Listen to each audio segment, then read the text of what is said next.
যে দলের অধিনায়ক ছিলেন মাশরাফি, অলরাউন্ডার ছিলেন সাকিব, ওপেনার ছিলেন তামিম আর মিডল অর্ডারে ছিলেন মুশি রিয়াদ, সেই দলটা এখন আর নেই। তাই তো র্যাঙ্কিংয়ে শীর্ষ 10 দলের মধ্যে আবারও 10 নম্বরে টাইগাররা। যে ওয়ানডে ছিল টাইগারদের সবচেয়ে পছন্দের ফরম্যাট, সেই দলই এখন হিসেব করছে বিশ্বকাপে খেলার সুযোগ পাবে কিনা। বিশ্বকাপ খেলার শর্ত নিয়ে আরও শুনুন বাকি অংশে।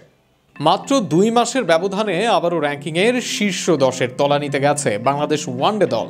মে মাসে শ্রীলঙ্কার বিপক্ষে 3 ম্যাচের সিরিজে একটি জয় পেয়ে নবম স্থানে উঠেছিল টাইগাররা, কিন্তু সাম্প্রতিক সময়ে ওয়েস্ট ইন্ডিজের কাছে পাকিস্তানের হার ক্যারিবীয়দের নবম স্থানে তুলে দিয়েছে, আর বাংলাদেশ নেমে গেছে 10-এ। এতে 2027 সালের বিশ্বকাপে সরাসরি খেলার পথও জটিল হয়ে পড়েছে। পরবর্তী ওয়ানডে বিশ্বকাপ হবে 14 দলের, শীর্ষ 8 দল পাবে সরাসরি খেলার সুযোগ, সঙ্গে আয়োজক দক্ষিণ আফ্রিকা ও জিম্বাবুয়ে।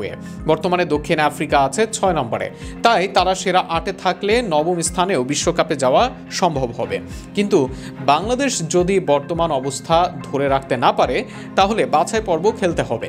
2027 সালের 31 মার্চের র্যাঙ্কিং অনুসারে বিশ্বকাপের টিকিট নিশ্চিত হবে। এই সময়ের মধ্যে বাংলাদেশ খেলবে 26টি ওয়ানডে, তবে এর মধ্যে 11টি এমন দলের বিপক্ষে যারা র্যাঙ্কিংয়ে পিছিয়ে।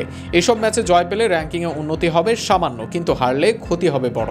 2 বছর আগেও বাংলাদেশ এই ফরম্যাটে দারুণ ছন্দে ছিল। তামিম ইকবালের নেতৃত্বে 35 ম্যাচে 21 জয় পেলেও শেষ 2 বছরে 34 ম্যাচে জিতেছে মাত্র 9টি। এই অবনতির পেছনে রয়েছে একাধিক কারণ: সিনিয়র ক্রিকেটারদের বিদায়, মানহীন ঘরোয়া ক্রিকেট, নীতি নির্ধারকদের পরিকল্পনার অভাব। মাশরাফির রেখে যাওয়া দল যে এক সময় আত্মবিশ্বাসে ভরপুর ছিল, সেই দলই এখন র্যাঙ্কিংয়ের বিশ্বকাপের সমীকরণে ধুঁকছে। সামনের সুযোগ আছে, কিন্তু তার জন্য চাই পরিকল্পনা, ধারাবাহিকতা আর পারফরমেন্সের ধারাবাহিক উন্নতি।